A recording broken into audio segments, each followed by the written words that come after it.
इस समय की सबसे बड़ी खबर यह है कि चुनाव का परिणाम कुछ ही घंटों में साफ हो जाएगा। एनडीए या महागठबंधन, बिहार का राजनीतिक भविष्य कुछ ही घंटों में साफ हो जाएगा। बिहार के पूरे नतीजे घोषित होने में बस कुछ ही घंटे बचे हैं। मतगणना आज सुबह 8 बजे शुरू होगी और अंतिम नतीजे शाम तक घोषित हो सकते हैं। इस बार बिहार चुनाव में रिकॉर्ड मतदान हुआ है।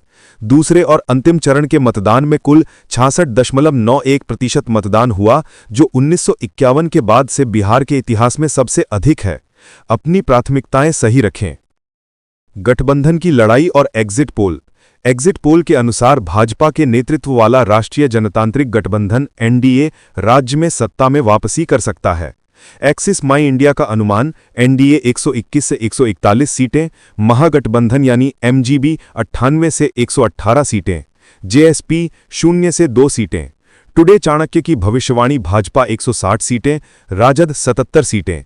वहीं 9 बूथ रिटर्न सर्वे के औसत नतीजों के अनुसार 243 सीटों वाली विधानसभा में एनडीए को 147 सीटें मिल सकती हैं। मुख्य दावेदार और महत्वपूर्ण उम्मीदवार।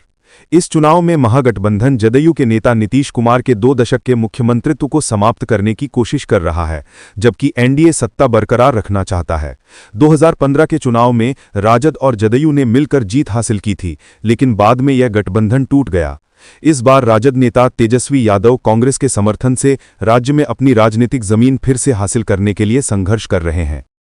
मुकुल के विधायक पद से हटने के बाद शुभेंदु ने तृणमूल के मजबूत विधायकों के नामों को लेकर चेतावनी दी है। महत्वपूर्ण उम्मीदवारों में जदयू के विजेंद्र प्रसाद यादव भी शामिल हैं, जो लगातार 8वीं बार सुपोल सीट से चुनाव लड़ रहे हैं। मतदान में महिलाओं की संख्या पुरुषों से ज्यादा। इस साल के बिहार चुनाव में महिलाओं ने एक मिसाल कायम की है। कुल मतदान दर 66.91% रही, जबकि महिला मतदाताओं की भागीदारी 71.6% रही, जो पुरुषों की 62.8% मतदान दर से 8.8% अंक अधिक है। यह पहली बार है जब बिहार में महिलाओं ने पुरुषों से ज्यादा मतदान किया है। विश्लेषकों के अनुसार यह चुनाव के नतीजों को तय करने वाले सबसे बड़े कारकों में से एक हो सकता है। राज्य भर में अब अत्यधिक तनाव। मतगणना से एक रात पहले बिहार भर में राजनीतिक गर्मागर्मी और अटकलों का दौर तेज हो गया है। मतगणना आज यानी 14 नवंबर सुबह 8 बजे शुरू होगी और शाम तक यह स्पष्ट हो जाएगा कि सरकार किसकी बनेगी, एनडीए या महागठबंधन की।